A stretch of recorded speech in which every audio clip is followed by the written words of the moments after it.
Bismillahirrahmanirrahim. Assalamualaikum warahmatullahi wabarakatuh. Alhamdulillah. Wassalatu wassalamu ala Rasulillah Sayyidina Muhammadin ibni Abdillah wa ala alihi wa sahbihi wa mawalah, amma ba'd.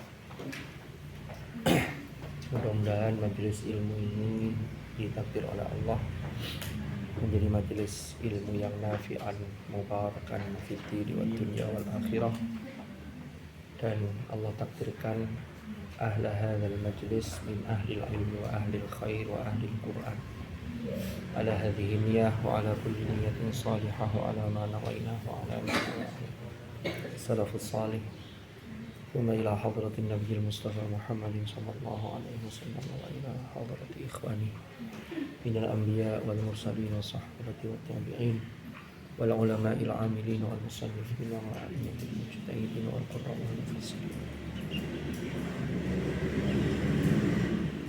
مشايخهم وأصولهم وفروعهم ونفعنا بهم وبعلومهم في الدارين آمين. الفاتحة.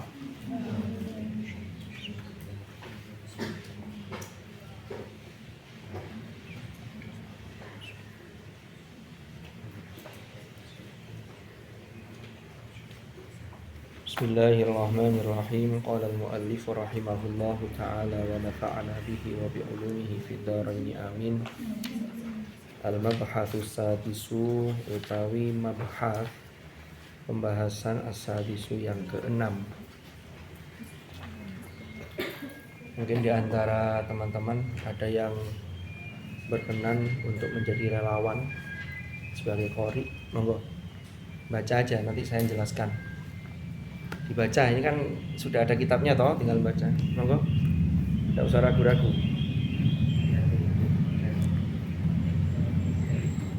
Urut mulai gini ya.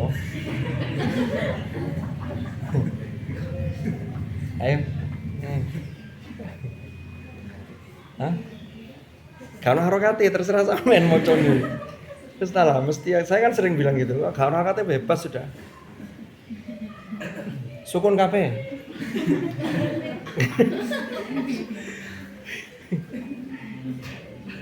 Siapa? Gus Ilham? Ustadin? Ayo coba, nggak apa-apa. Ayo, buktikan bahwa Anda benar-benar IAT. Yang IAT yang lainnya siap-siap.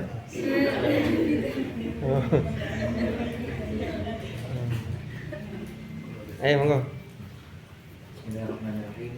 Al-hukmu wal fawaidu fi ikhtilafil qira'at. Dzukira al-Imam Ibnu Jazari wa ghairuhu al-Hakim. Lah apa kok moro-moro dzukira iku? Tadi al-hukmu wal fawaidu maknanya apa terjemahannya? Gimana sekalian? Lah kan nanggung gitu loh, kan sudah bacanya udah benar kan, enggak diartikan kan ya enggak enak. Hukum-hukum dan faidah dalam perbedaan qiraat. Hukum-hukum apa hukum? Hukum jamaknya ahkam. Hikmah jamaknya hikamun. Lek ono simbol harokate tulisannya podo, tapi ini tidak mungkin kalau dibaca al-hikam. Kira-kira dibaca al-hukmu. Justru ini malah dibaca al-hikam bukan al-hukmu. Saya salah tadi berarti. Kenapa kok saya baca al-hikam? Nah ini ta'ru'i mikri. Karena gandengannya wawunya atofnya ini wal fawaid. Fawaid itu jamak, maka tidak mungkin yang depan tuh maka harus jamak. Berarti jamak dari hikmah gitu loh. Bukan hukmu, sorry. Kecuali kalau al-hukmu wal faidatu masuk. Kalau ini berarti al-hikamu wal fawaidu, bicara mengenai beberapa hikmah dan faidah. Manfaatnya apa? Fi ikhtilafil qiraat, dalam apa? Perbedaan qiraat. Jadi bacanya al-hikamu, jamak dari hikmatun. Yu'til hikmata may yasha. Hikmah jamaknya hikam. Makanya kitabnya Ibnu Athaillah As-Sakandari itu al-hikam. Yang punya kitab al-hikam lagi adalah siapa? Sahib Ratib Al-Haddad, Al-Imam Abdullah siapa saya Ratibul Haddad tuh atau Wirdul Latif itu Abdullah Al-Haddad ya. Nah itu juga punya kitab Al-Hikam sehingga dikenal Al-Hikam Al-Haddadiyah. Jadi sekali lagi kalau tadi saya baca sekilas tadi keliru saya bacanya Al-Hukmu, harusnya Al-Hikamu. Al-Hikamu yang cocok. Makanya tadi tahu tak atik kok ternyata malah Al-Hikamu bacanya. Al-Hikamu wal Fawaidu. Fawaid jamaknya dari faidah. Al-Hikamu wal Fawaidu fi ikhtilafil qiraat. Lanjut Adin. Dzakara al-Imam Ibnu Jazari wa ghairuhu hukmu al-hikamu wal fawaidu fi ikhtilafil qiraat. Kenapa kok al-hikamu? Kok ndak al-hikami, kok ndak al-hikama?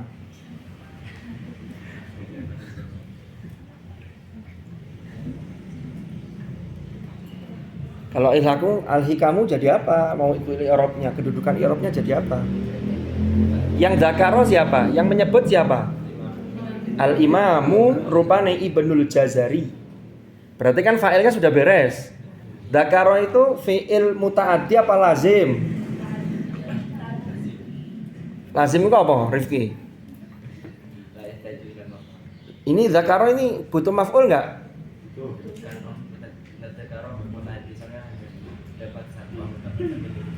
Lah iya, muta'addi apa lazim? Muta'addi. Berarti maf'ulnya mana? Al-Hikam. Tanda nasabnya pakai apa? Fathah. Ya cuman mungkin tadi cepet-cepet ya Gus Adin ya dari Zakarul Imamu Ibnul Jazari wa ghairuhu al-hikama wal fawaida. Jadi Imam Ibnul Jazari dan juga yang lain itu menyebutkan beberapa hikmah dan faidah dalam hal ikhtilafil qiraah. Wa min abraziha lan iku setengah saking paling pertelone hikam lal fawaid. Pertelo itu apa? Pertelo itu saudaranya perkedel. Kan ono telo. Abraz, baris. Apa artinya baris? Apa? Tampak, jelas.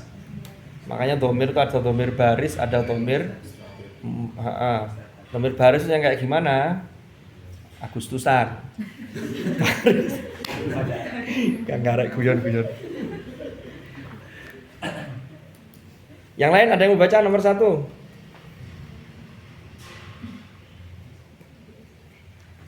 Siapa lagi? Yang IAT sama mana? Monggo, Pramu Gari. Pramu Dita. Nomor 1 coba.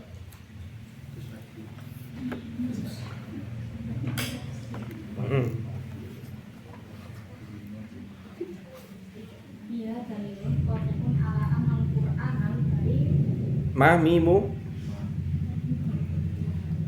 Anal Qur'an al-karimah. Kalamullahi ta'ala. Mamimu.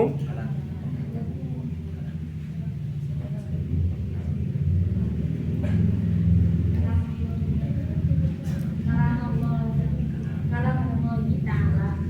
Tanzilul kitab bila wajhi min rabbil alamin. Am yaquluna Oh ini bener ya ayat mesti bener ya, hafal ya. Taib. Di antara yang paling jelas di antara hikmah dan faedah itu apa? An-namratul ula nomor 1. Fiha. Hanya kemana ini? Hah? Fiha kemana? Fiha kiroat. Fiha iku yang dalam kiroat. Maksudnya kiroat itu apanya ya? Macam-macamnya kiroat. Kan kiroat itu ada banyak kiroat dan ada ikhtilaf di sana. Dalilun utawi dalil, qati'un yang qati'un di sini bukan terputus ini. Qati'un yang pasti, yang qat'i itu yang pasti, dalil yang pasti. Ala annal Qur'anal karima bahwasannya ing atase sak temene Al-Qur'an Al-Karim iku kalamullah, yaitu kalamullah taala. Dalilnya Tanzilul kitab la raiba fihi mir rabbil alamin. Tanzilul kitabi itu khotnya, rosem usmaninya, taknya, matobi'inya muqaddar, bukan zahiri, muqaddari ini.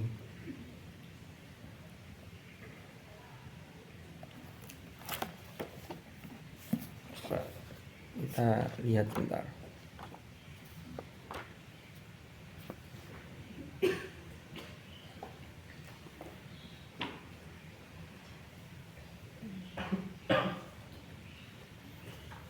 Iya.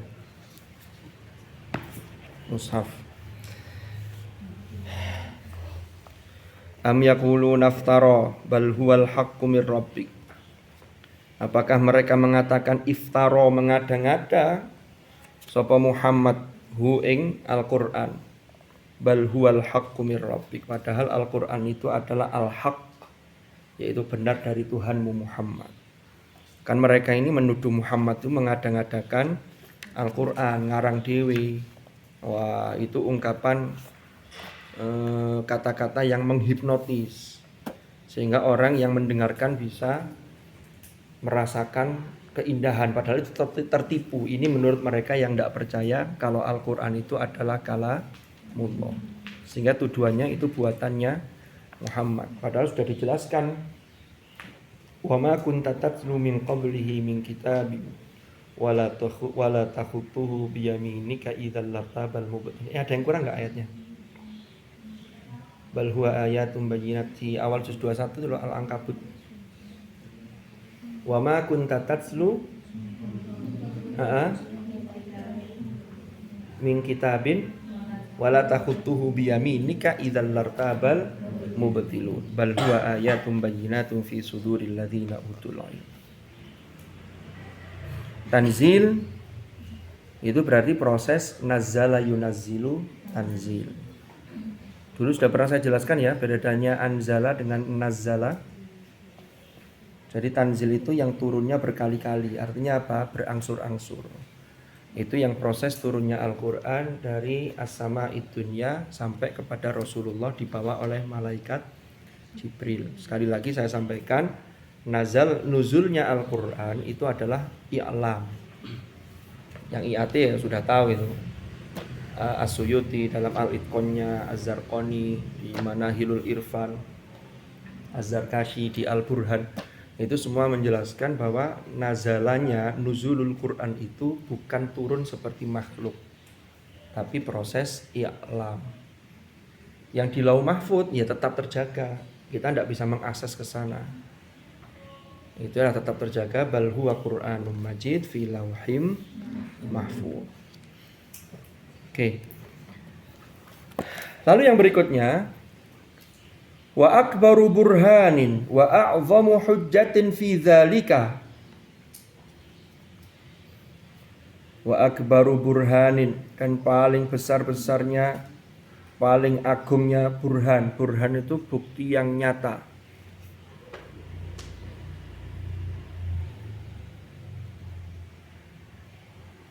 Wa a'zamu hujjatin, dan paling agungnya hujjah.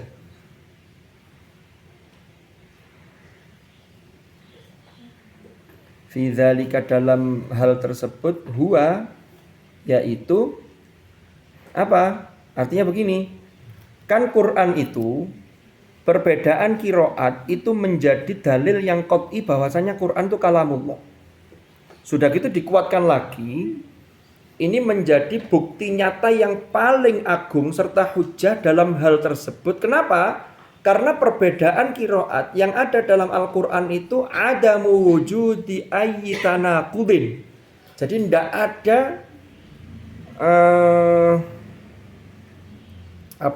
keberadaan sesuatu yang bertanaqud, yang bertentangan.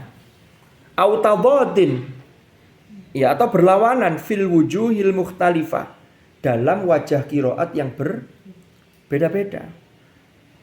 Tidak ada yang berlawanan. Kemarin sudah sempat kita singgung di contoh yang sebelumnya itu.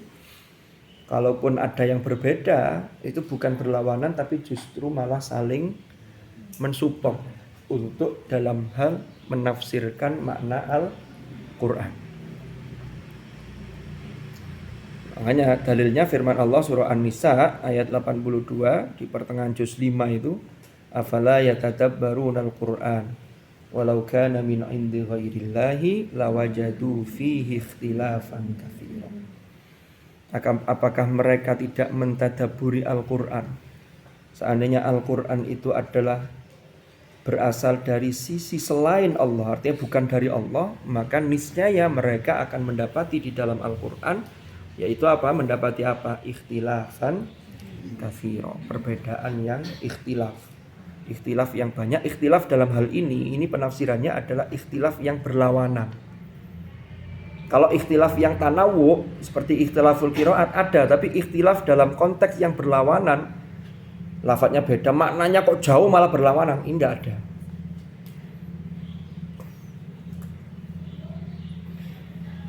Lalu yang kedua, fiha burhanun qati'un.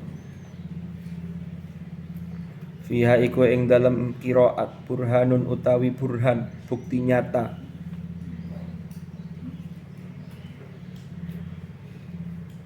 Jadi burhan itu bukti yang nyata yang sudah tidak terbantahkan. Kalau bayyinah itu bukti yang jelas yang juga tidak terbantahkan. Gus Bah itu kan sering cerita ya. Jadi Quran itu mau dikaji dari sudut pandang manapun, kalau kajiannya objektif pasti akan mendapatkan kebenaran, karena Al-Quran itu sudah pasti benarnya.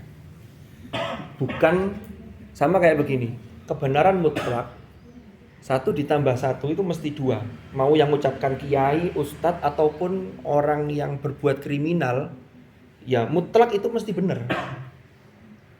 Jadi bukan berdasarkan subjektivitas orang yang mengucapkan. Jarine sopo?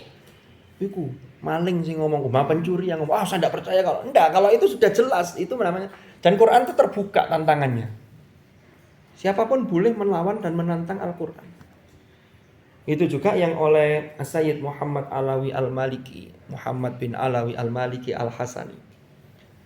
Saya ketika bulan Agustus kemarin ngaji di Gus Baha itu kitab Mafahim Yajibu Antusohah. Sayyid Muhammad itu ketika melawan, memberikan argumentasi terhadap orang-orang yang tidak percaya dengan umpama, dengan tawassul, tabarruk, tasyaffu. Lalu banyak yang menyalahpahami tentang itu, tentang ziarah kubur. Itu kan ditulis semua dalam Mafahim itu.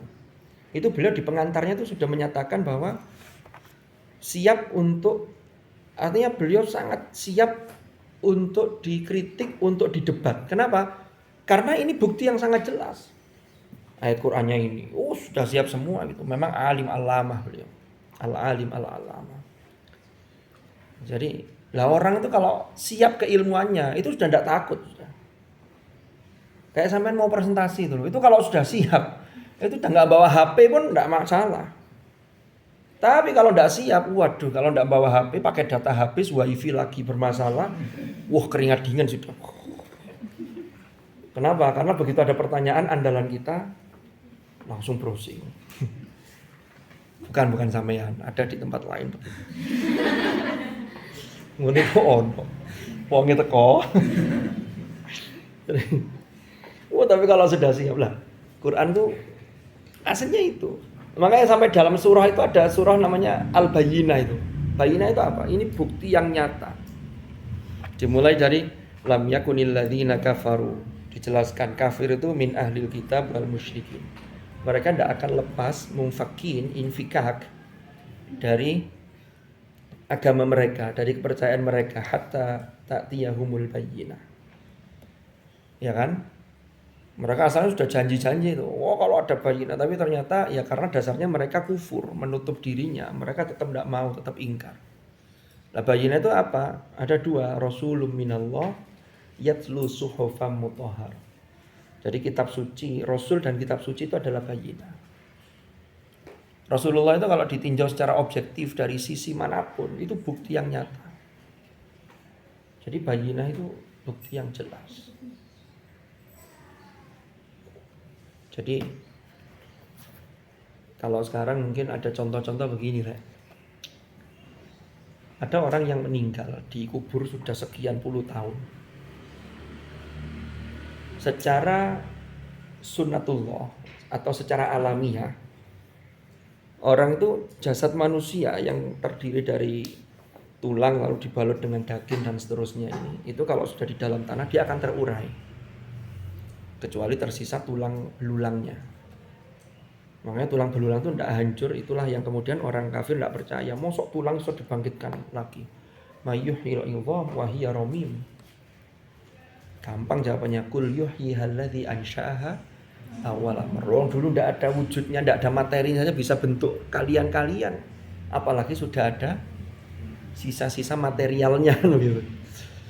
Nah, bukti yang nyata itu contohnya, itu kalau orang mati itu secara alamiah itu mesti terurai. Tapi Allah punya yang namanya iradatullah, qudratullah, inayatullah.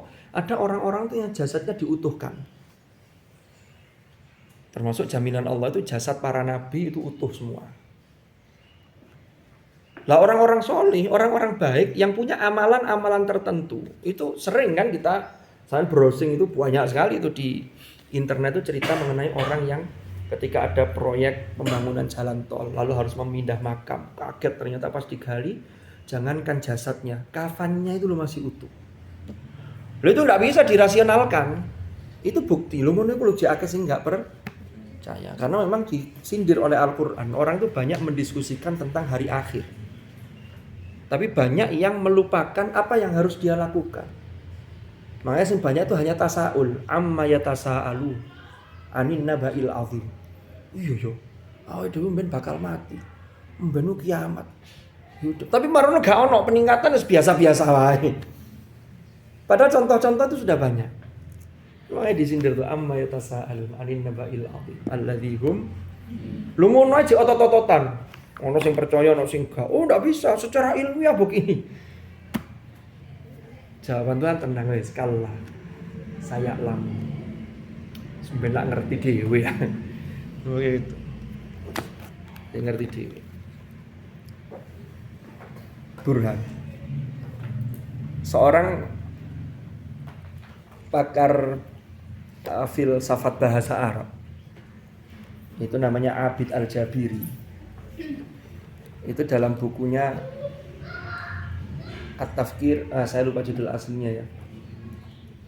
Itu kan beliau membagi epistemologi itu ada namanya epistemologi apa yang paling pertama bayani, burhani dan irfani. Pernah baca ini? Epistemologi itu apa sih? Ini sudah belajar filsafat semua kan? Filsafat ilmu. Filsafat sekarang adanya filsafat ilmu ya, filsafat umum enggak ada ya?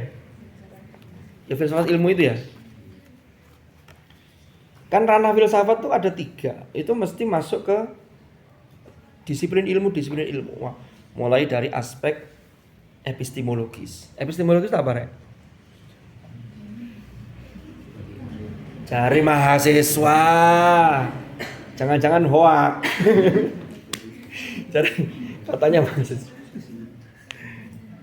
Apa? Kan ada epistemologi, ontologi, aksiologi. Wes ya, tapi ngerti ya, Ki ya? Paham tapi? Wah, enggak apa-apa, terus terang itu bagus. Sajane ku sederhananya mengene tok lho, Rek. Ilmu itu mesti mencakup 3 hal ini. Pertama, epistemologi. Epistemologi bicara mengenai sumber, asal. Jadi ada sumbernya. Ada sisi epistem. Epistem itu asal. Lah Abid Al-Jabiri dalam hal ini itu membagi epistemologi ilmu dalam Islam itu ada 3 ranah. Ada yang epistemologi namanya bayani, ada burhani, ada irfani. Lalu yang kedua, kalau ini bicara filsafat tadi ya, ada epistemologi, ada ontologi. Ontologi itu substansi sesuatunya, ilmunya. Itu ontologi. Kalau aksiologi bicara kegunaan, mesti sesuatu itu ini gunanya apa? Ontologis. Dan Quran itu sudah sejak lama itu memperkenalkan hal-hal begitu itu secara tersirat walaupun tidak secara tersurat. Sama cek juz 2. Sahabat itu tanya ke Rasulullah. tentang bulan sabit, hilal. Hilal, bulan sabit yang kecil kok kemudian membesar-besar, lalu kecil lagi, akhir bulan kan, sembunyi lagi. Yas'alunaka 'anil ahillah. Sakjane maunya sahabat itu penasaran, iki sakjane opo sih hilal iki? Secara ontologis. Tapi pertanyaan ontologis, Quran menjawab dengan jawaban aksiologis. Qul, katakanlah Muhammad, hiya mawaqitu linnasi wal hajj. Ditunjukkan fungsinya. Fungsinya hilal itu ini untuk petunjuk waktu bagi manusia, sekaligus untuk petunjuk pelaksanaan haji. Berarti terkait dengan bulan-bulan Komariah. Kan begitu. Kenapa? Karena kalau dijawab dengan jawaban ontologis bagaimana pertanyaannya, qadri uqulihim itu belum mencapai itu. Jadi mereka belum bisa karena belum punya alat secanggih hari ini. Kalau hari ini bisa diamati. Oh, ternyata bulan itu mengecil itu bukan substansi bulannya yang mengecil, tetapi ini karena posisi matahari, kan begitu. Itu penjelasan ontologis. Terus di Quran itu juga banyak hal-hal yang sifatnya nisbi, bukan hakikinya. Contoh, ya karena memang ketika itu yang difahami masyarakat seperti itu. Wa tarasyamsa idza tala'at tazawaru an kafihim. Bicara mengenai terkait dengan matahari ketika menyinari gua yang di dalamnya ada ashabul kahfi. Ayatnya kan begini, wa tarasyamsa idza tala'at. Tala'a itu maknanya apa? Terbit. Itu nisbi. Artinya apa? Itu nisbat pada manusia, yang manusia itu melihat secara nisbi matahari itu tenggelam dan terbit. Padahal aslinya, hakikinya matahari tidak tenggelam, hanya posisi bumi, karena bumi ini melakukan rotasi sehingga disitulah ada siang dan malam. Loh, tapi jelas ngono iku kan ya ribet. Jadi jangan kemudian ternyata Qur'annya ini matahari itu tolaat, terbit, berarti mataharinya yang bergerak. Padahal ternyata aslinya enggak. Nah itu berarti nisbiyah itu terkait dengan pengetahuan. Wes gak usah tahu-tahu gak mari-mari. Memang ini perkuliahan apa? Fiha burhanun qati'un ala sidqir rasul. Jadi ini adalah di dalam perbedaan qiraat, di dalam qiraat itu terdapat burhan. Jadi bukti-bukti yang jelas, yang pasti, yang menjelaskan tentang ala sidqir rasul, kebenaran Rasulullah sallallahu alaihi wasallam bahwa beliau adalah utusan Allah. Bahwa kalam yang disampaikan itu bukan kalamnya Rasul tapi kalamnya Allah.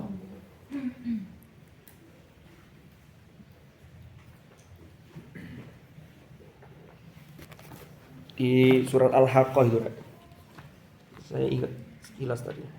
Walau taqawwala alaina ba'dul aqawil. Ya, la akhadna minhu bil yamin. Tsumma laqata'na minhul watin. Ini kan jelas. Ini juga dalam ayat ini tanzilum mir rabbil alamin. Bahwa Al-Qur'an itu adalah tanzil dari Rabbil alamin, dari Allah, kalamullah. Lalu Allah tegaskan, walau taqawwala alaina. Taqawwala itu apa artinya, Rek? Kalau qala yaqulu kan berkata, kalau mengikuti wazan tafa'ala, taqawwala dalam hal ini maknanya apa? Apa? Pura-pura. Marido sakit, tamarrodo pura-pura sakit, mutamarridun wong sing pura-pura sakit. Kalau mumarridun beda. Mumarridun apa? Mumarrid perawat. Marrodo yumarridu merawat orang sakit. Tamarrodo ya tamarrodu pura-pura sakit. Ngono lho bahasa Arab itu. Memang luar biasa. Taqawwala, walau taqawwala, ini bicara mengenai seandainya Muhammad itu taqawwala. Taqawwala itu pura-pura berbicara alaina ba'dul aqawil, lalu mengatasnamakan kami. Umpama Muhammad ngarang dewe, ya kan? Lalu mengatakan, oh ini kalamullah, padahal Muhammad ngarang dewe. Apa ini? Lanjutannya, ancamannya, la akhadna minhu bil yamin. Akan kami siksa, kami tarik dia dengan keras bil yamin. Bil yamin ini menunjukkan kekuatan. Jadi kalau dia ditarik dengan keras dengan tangan kanan, karena kanan itu lebih kuat dibanding yang dzikri tsumma laqata'na minhul watinu. Ini untuk menegaskan bahwa Al-Qur'an itu benar-benar tanzilum mir rabbil alamin. Ngono lho. Jadi lah ini termasuk diturunkannya Al-Qur'an dengan qiraat yang bervariasi itu menunjukkan bukti yang nyata bahwa Rasulullah itu benar. Rasulullah kan mengatakan ini kalamullah bukan kalam saya. Makanya Rasulullah itu dibikin steril. Tidak pernah baca buku apapun sebelumnya. Tidak pernah bisa menulis. Kan begitu. Itulah ayat tadi itu yang dalam Al-Ankabut di awal juz 21 itu. Ya kan? Lartaban. Lah kalau Muhammad bisa, idzan lartabal mubtilun. Orang-orang yang tidak percaya itu justru malah menjadikan senjata untuk meragukan Al-Quran. Seandainya Nabi Muhammad itu bisa membaca atau pernah membaca, kelihatan pintar begitu, enggak. Tapi justru yang ditonjolkan sifat al-aminnya. Sehingga kalau al-amin itu mencakup segala hal. Maka dia menyampaikan risalah. Apa yang disampaikan, apa yang didapat ya disampaikan. Tidak disimpan, tidak diputar balikkan. Semuanya sesuai dengan sifatnya yaitu amin. Makanya ini yang bawa Quran semua disifati amin. Nazala bihi ar-ruhu al-aminu. Jibril disifati al-amin. Karena Jibril itu juga amanah. Oh, masih tidak percaya? Tak carikan ayat lagi. Percaya. Nah ini.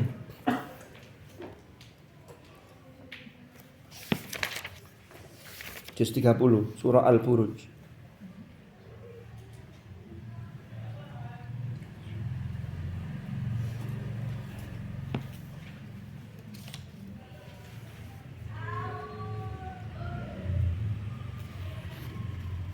Oh,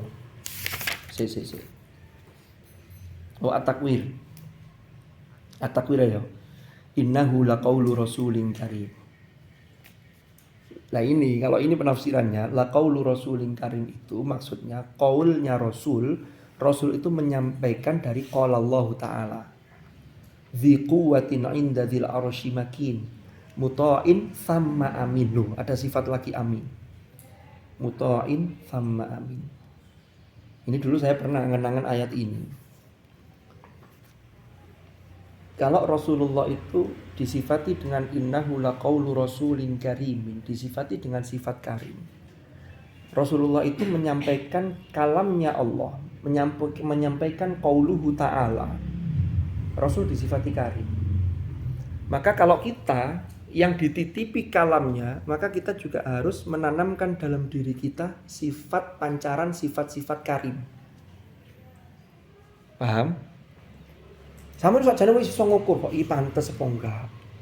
Pantes endaknya itu bukan diukur dari nanti ketahuan atau tidak, bukan.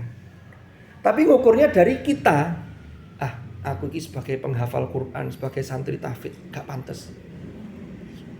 Jauhi, jangan dilakukan. Tadi ngukurnya bukan, oh aman kok, ini di kota lain kok.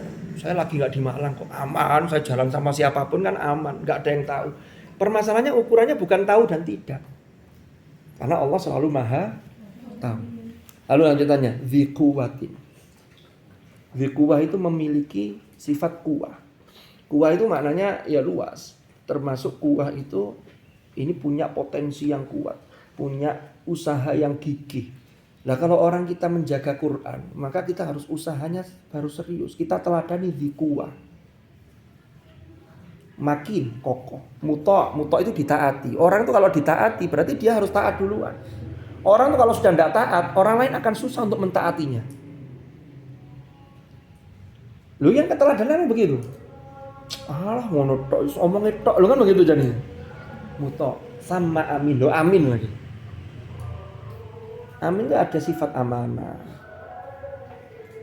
dan seterusnya. Ini kalau kita tadabburi terkait pensifatan terhadap yang dipeseni atau dititipi kalamullah. Fabi raghmi ta'addudiha wa tanawwu'il ada'i fiha. Walaupun berbilang atau banyaknya qiraat dan macam-macam cara membacanya fiha di dalam qiraat. Tanawwu'il ada itu mempraktekannya. Tanawwu' fiha di dalam qiraat.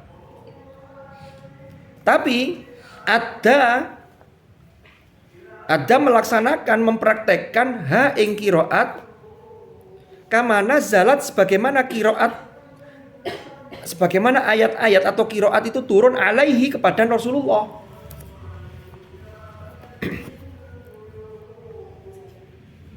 Ya, kama nazalat opo qiraat alaihi ing atasi Rasulullah.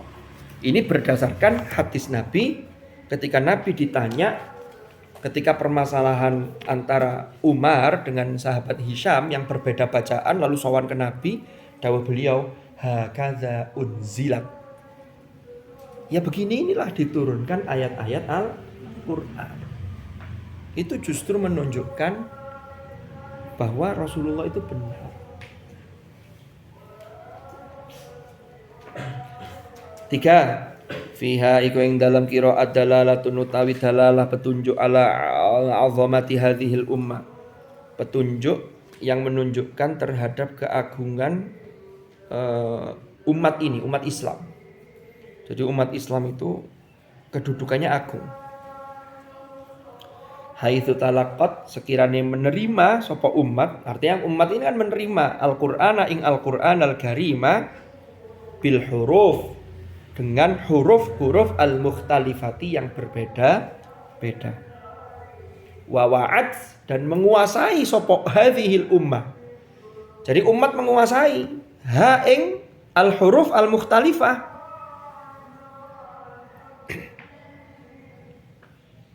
Wa ahkamat, dan menguatkan sapa hadhil ummah babtaha ing ketelitiannya huruf mukhtalifah. Jadi huruf mukhtalifah itu justru malah umat ini menguatkan ketelitiannya, diteliti. Makanya sampai sekarang qiraat itu tetap lestari.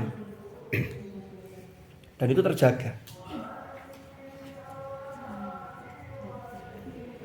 Wa hiya manqabatun 'azimatun, wa hiya manqabatun 'azimatun, wa hiya utawi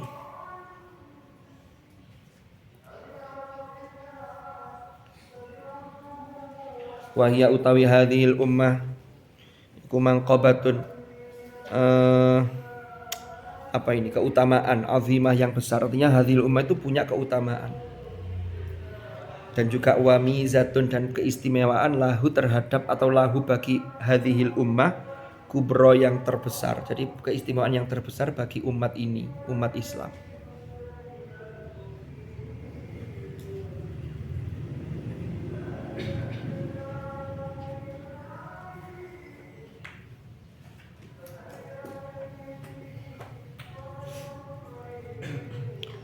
Wa infarad wa tanfaridu biha, wa tanfaridu, dan menjadi khusus biha kelawan hadhil ummah. Artinya apa? Umat ini menjadi khusus, berbeda dengan umat yang lain, ansairil umami, dari seluruh umat-umat yang lain selain umat Islam.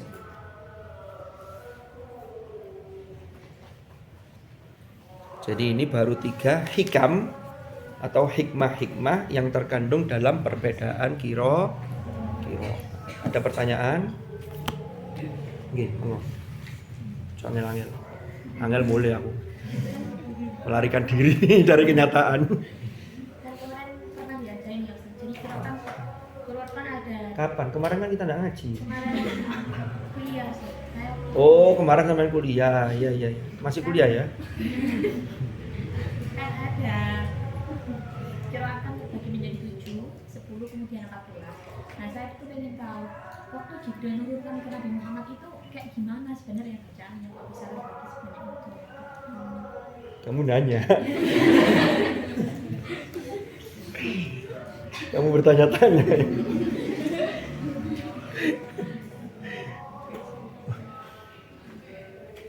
Ini dulu pernah kita bahas di sini. Coba kita buka halaman, nggak canok landasane rek. Tak golekno dulu ae. Tawdhihu ba'dil mustalahat al-qiraiyah bukan.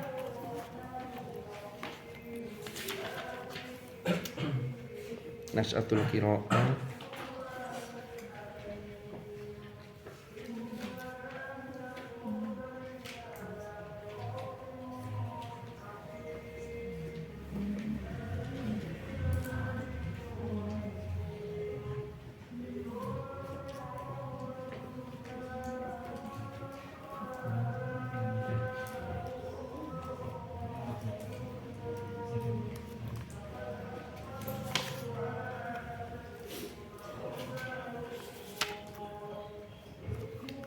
Kok gak ketemu? Gini. Pertanyaannya gini. Jadi kalau sampean mengatakan qiraat itu terbagi, maka ini perlu saya luruskan sedikit. Yang terbagi itu sesungguhnya nisbat qiraat itu terhadap imam-imam qiraat. Itulah yang terbagi menjadi 7. Lalu oleh Ibnul Jazari ditambah 3 jadi 10. Lalu ada lagi qiraat 14. Tapi yang 4 ini masih mukhtalaf fiha. Ini diperdebatkan.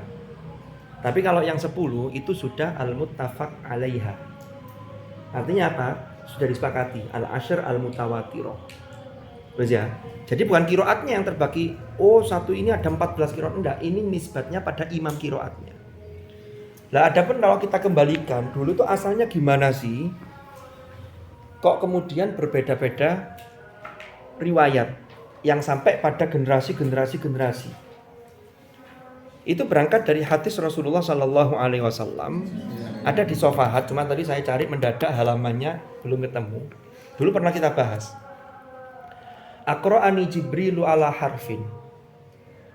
Jibril itu pada mulanya menyampaikan wahyu, membacakan Al-Quran. Aqra'a itu kan membacakan. Jibril membacakan Quran kepadaku itu ala harfin, hanya dengan satu jenis harf. Faraja'tuhu, maka kemudian saya ini balik lagi, minta lagi ke Jibril. Faraja'tuhu falam azal astaziduhu, dan saya selalu minta tambahan dari Jibril. Wa yaziduni, dan Jibril menambahkan kepadaku hatta intaha ila sab'ati ahruf, sampai habis pada sab'ati ahruf, 7 harf. Itu dasarnya perbedaan qiraat. Lalu kemudian disinilah para ulama itu, ini sudah kita bahas sebenarnya, berbeda-beda menyikapi apa sih yang dimaksud Rasulullah sab'ati ahruf. Ada yang mengatakan, oh ini ada 7 lahaja, 7 itu ini, ada takdim takhir, ada ini dan seterusnya. Itu perbedaan dalam menyikapi sab'atu ahruf. Tapi kitab ini sudah merekomendasikan 7 itu tidak keluar dari beberapa hal. Itu yang baru kita bahas pada episode yang lalu. Nah ini bisa disamain cek di halaman 134. Nah ini, makanya itu sampai sab'ati ahruf itu berbeda pendapat. Apakah sab'ah termasuk sab'ah itu memang hitungan antara 6 dengan 8, ataukah sab'ah itu pokoknya akeh? Itu juga berbeda pendapat.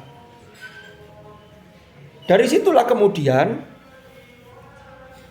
orang-orang yang mendapatkan bacaan dari sahabat Nabi, antara satu sahabat dengan yang lain, satu sahabat itu bisa meriwayatkan lebih dari satu versi bacaan, dan itu semua didapat dari Rasulullah. Abdullah bin Mas'ud dapat bacaan gini, tapi di sisi yang lain dia juga punya bacaan yang lain. Kenapa? Karena di dunia Arab, orang antara satu kabilah dengan kabilah yang lain itu sudah biasa. Umpama kabilah Tamim itu biasa mentahkikkan Hamzah. Kalau Quraisy itu biasa mentashilkan Hamzah. Jadi meriwayatkan a'andzartahum juga a'andzartahu. Wes, ya kan? Itu diajarkan terus dari generasi ke generasi sampai kemudian ini mengerucut di kota-kota besar pada era tabi'in. Pada masa Utsman sebelum itu, ini meloncat sedikit ya. Pada masa Utsman itu qiraat itu tersebar dan itu tidak terkontrol, bahkan ada yang menyalahi tulisan itu dikira bagian dari Quran padahal bukan bagian dari Quran. Kenapa? Karena yang diambil dari mushaf sahabat. Lah mushaf sahabat itu kan kadang-kadang nulis di situ penjelasan Rasul. Dibaca orang masyarakat setempat dikira itu bagian dari Quran. Wah, Utsman akhirnya mengambil inisiatif, ini harus dibakukan tulisannya. Maka Utsman itu mengakomodir bacaan yang beredar di masyarakat masing-masing. Utsman kan berada di Madinah. Di Madinah qiraatnya sari'u ila maghfiratin mir rabbikum. Di Kufah wasari'u. Maka kalau yang begini Yang mushaf dikirim ke Kufah ditulis wasari'u. Kenapa? Karena riwayatnya mutawatir. Banyak yang meriwayatkan. Bacaan saya dari guru saya, dari sahabat begini. Dan itu tidak satu orang, mutawatir. Tidak mungkin sepakat bohong. Maka itulah ditulis oleh Utsman, dibawa ke Kufah, disertai qori pendamping. Namanya Abu Abdurrahman As-Sulami. Itu di Kufah. Di Makkah namanya Abdullah ibnu As-Sa'ib. Jadi mushaf Utsmani itu disertai qori pendamping. Mushaf Utsmani itu kan belum ada titik dan harokatnya. Muncul masalah lagi, wake wong keliru gara-gara apa? Ndak punya saliqah Arabiyah yang sahihah. Sehingga akhirnya ndak paham bahasa Arab karena orang ajam. Islam semakin menyebar dan Quran itu walaupun diturunkan dengan bilisanin Arabiyyin mubin, tapi Quran itu kitab yang diturunkan akhir zaman sehingga berlaku untuk seluruh umat manusia dari bangsa manapun. Tapi bahasa Arab dipilih oleh Allah itu karena memiliki mazaya, memiliki mizah, memiliki khosois yang luar biasa. Yes. Kan? Akhirnya qiraat itu berkembang. Inilah pada masa tahun keempat Hijriah. Ada seorang pejabat namanya Abu Bakar ibnu Mujahid. Pejabat ini seorang ahli qiraat. Galau beliau. Ini kalau tidak dikodifikasi, tidak diilmukan, tidak diverifikasi, ini orang akan liar.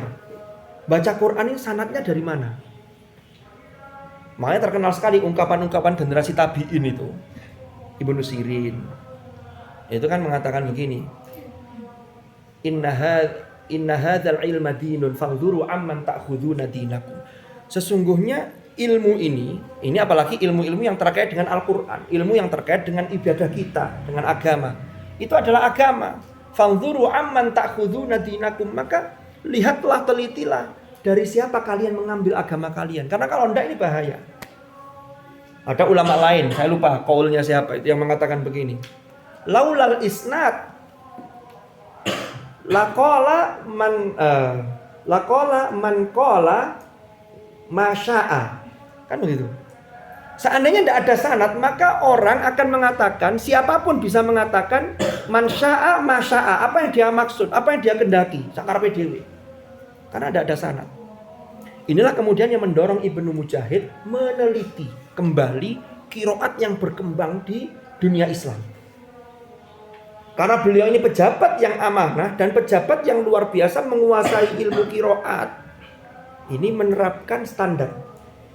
Jadi ada mi'yarinya, ada mi'yarnya. Standarisasinya apa yang dipakai? Ada 3. Pertama, sanadnya sambung sampai Rasulullah dan periwayatannya mutawatir. Itu dicek betul. Yang kedua, harus sesuai dengan kaidah bahasa Arab walau ihtimal. Kenapa? Kok sesuai dengan kaidah? Karena kaidah bahasa Arab sudah dibuat pada eranya tabi'in dan atba'u tabi'in abad kedua Hijriah. Khususnya pada masa Al-Khalil bin Ahmad Al-Farahidi. Dilanjutkan murid-murid beliau. Muncullah aliran Nahwu Basrah, aliran Nahwu Kufah. Itu kan kaidah bahasa Arab. Lah kaidah bahasa Arab itu sumbernya dari mana? Dari qiraat. Ini yang di BSA Fiqhul Lugha pernah saya sampaikan. Yang di IAT mestinya juga sudah.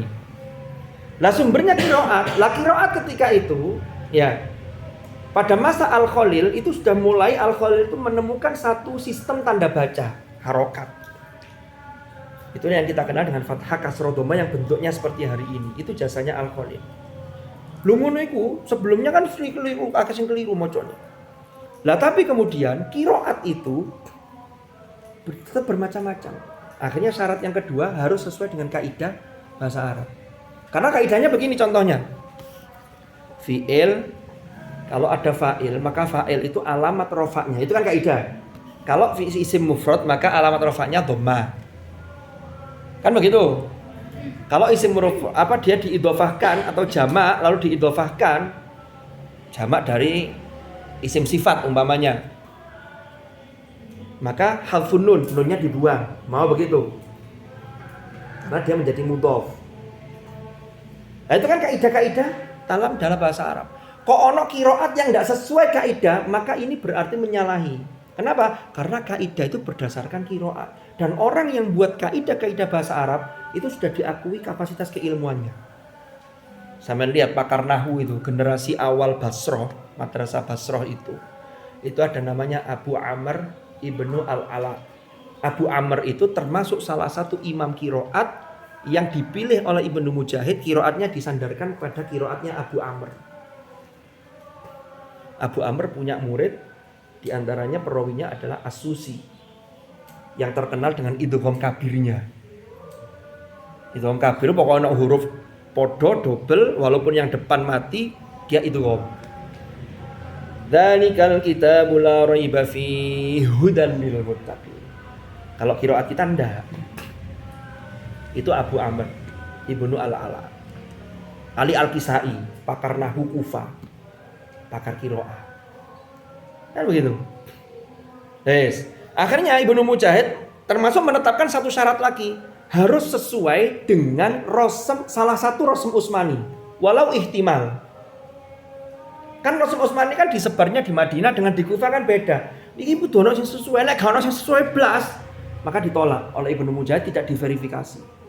Inilah kemudian Ibnu Mujahid mendapati ada 7 imam yang kiroat itu disandarkan pada beliau itu sebagai penghormatan. Bukan imam kiroat yang ngarang kiroat, nggak berani. Tapi sudah diverifikasi atasnya imam kiroat ini banyak diriwayatkan orang mutawatir sesuai dengan kaidah bahasa Arab, tidak bertentangan dengan salah satu Rosem Utsmani. Jadilah 7 itu. Lah 7 itu dari 7 saja, 7 imam kiroat. Beliau itu mengajarkan kiroat yang berbeda kepada murid-muridnya. Buktinya apa? Diambil 2 perawi, Syu'bah sama Asim. Syu'bah sama Hafiz dari riwayat Imam Asim. Kiroatnya kan Asim. Itu saja masih ada perbedaan bacaan. Berarti apa? Asim itu mengajarkan versi kiroat tidak hanya 1. Sehingga jadilah sekian imam kiroat. Jadi yang disebut kiroat sab'ah itu, yang sab'ah itu apanya? Bukan kiroatnya, ai kiroatul a'immah as-sab'ah. Jadi ada yang dibuang di situ, kiroatul a'immah as-sab'ah.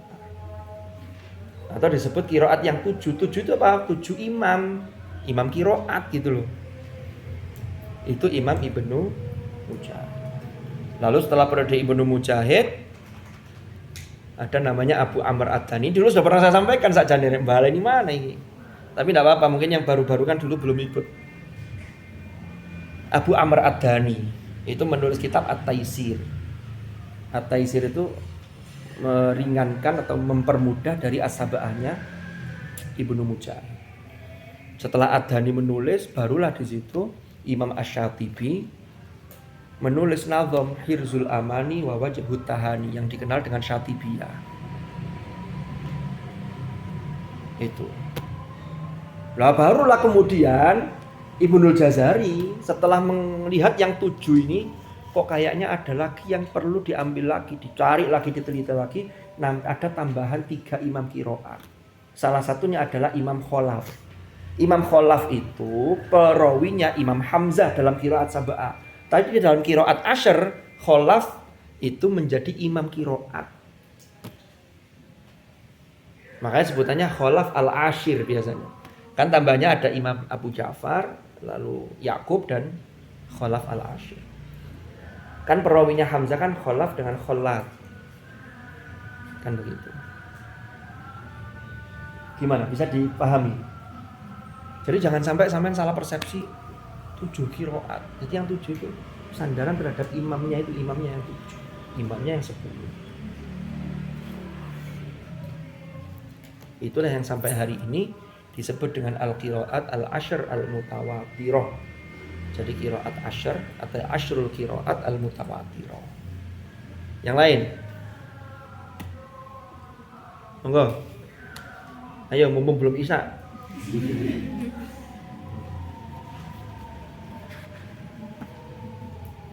Bismillahirrahmanirrahim. Kadung semangat iki wis. Los gak rewel. Sampai mana? Los do. Jamul Quran, enggak. Irtiqa'u sahibil Quran ya. Sudah yang itu. Belum dijelaskan. Bismillahirrahmanirrahim. Irtiqa'u sahibil Quran fi darajatil jannah. Terangkatnya sahib Al-Quran, sahabatnya Al-Quran, orang yang berteman akrab dengan Al-Quran, fi darajatil jannah, ing dalam pira-pira derajat di surga. An Abdillahi bin Amr, itu kurang wawu ya, Ibn al-As radhiyallahu anhuma anin Nabi sallallahu alaihi wasallam qala yuqalu li sahibil Quran iqra' wartaqi warattil kama kunta turattilu fid dunya fa inna manzilataka 'inda akhiri ayatin taqra'uha. Rawahu Abu Dawud wa Tirmidzi. Iqra' yuqalu dikatakan li sahibil Quran, kepada sahib Al-Quran. Ini berarti kedudukannya dia sudah berada di surga, hanya untuk menentukan placement testnya. Dia di kelas mana? Apakah Al-Ali? Apakah mutawasid? Apakah asasi? Apakah bengkel? Jadi ternyata masuk surga ada klasifikasi kelas, enggak cuma masuk mahat ini, Masya Allah. Lo ini. Yuqalu li sahibil Quran. Tesnya ya apa? Iqra. Lo tesnya podo Iqra. Kon moco. Sampai tes masuk BTK kan juga Iqra. Istamil hadhil ayat kan lo. Iqra.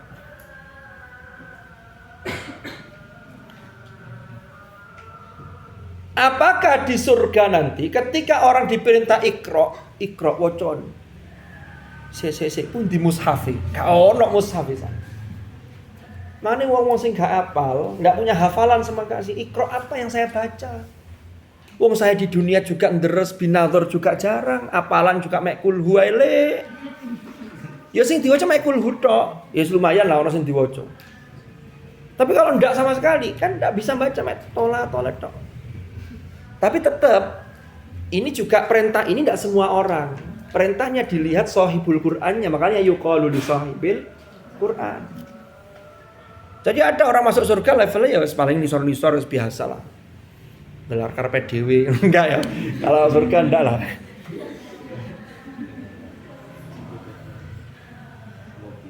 Kemarin saya ngisi di kelas tafsir itu. Saya kan tahun ini ngisi di kelas tafsir. Tafsirnya tafsir mimpi.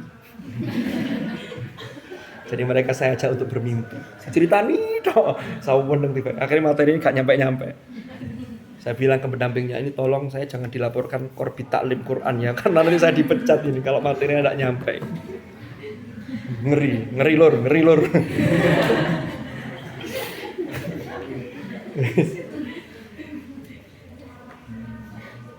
Itu kemarin bahas tentang ayat innamal mu'minuna alladzina idza dzukirallahu wajilat qulubuhum wa idza tuliyat 'alaihim ayatuhu zadatuhum imana. Ada satu yang menarik. Ada riwayat Rasulullah sallallahu alaihi wasallam tuh pernah dawuh begini kan. Dibalik di swarga itu. Orang yang levelnya tingkat derajatnya di surga itu yang bawah itu bisa melihat yang level atasnya. Enak ya level dhuwur yo. Apa aku ben gak sregep jaman di dunya, enak level iku oleh fasilitas lebih. Jadi kelas ekonomi itu bisa melihat fasilitas yang diperoleh kelas eksekutif, VIP, VVIP. Tapi kelas yang atasnya itu tidak bisa lihat kelas yang bawahnya. Tapi dia bisa melihat kelas atasnya lagi. Di situ bahasa Rasulullah itu seperti kalian melihat bintang di langit, itu kan posisi di atas itu kan bisa melihat. Tapi yang di luar gak bisa dulu level bawahnya. Kalau ini saya angan-angan, ini angan-angan saya sendiri loh ya. Setelah baca itu berarti untuk urusan kebaikan yang mengantarkan kita ke surga, kita ini harus lihat yang lebih sregep dari kita, yang lebih wasari'u ila maghfiratin, yang sabiku ila maghfiratin, yang lebih cepat kita harus niru itu. Soalnya apa? Lek awake diniru sing kroco-kroco sing biasa-biasa, kita tidak termotivasi. Ya Allah. Iki turun tutup ini. Allahu a'lam bishawab. Semoga bermanfaat.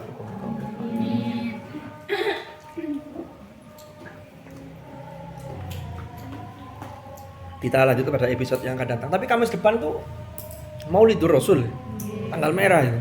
Mestinya libur. Atau kita niati ngaji untuk hormat Hadratun Nabi. Masya Allah. Ya sebenarnya kamu korek menyesuaikan ya. Berarti kalian Kamis datang, Kamis yang akan datang lagi insya Allah. Semoga manfaat, semoga barokah. Al-Fatihah.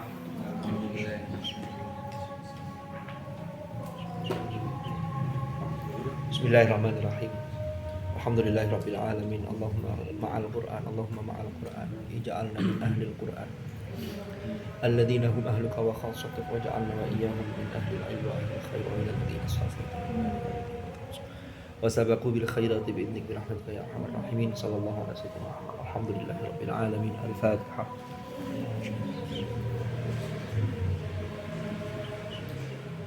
Subhanakallahumma bihamdik asyhadu an la ilaha illa anta astaghfiruka wa atubu ilaik.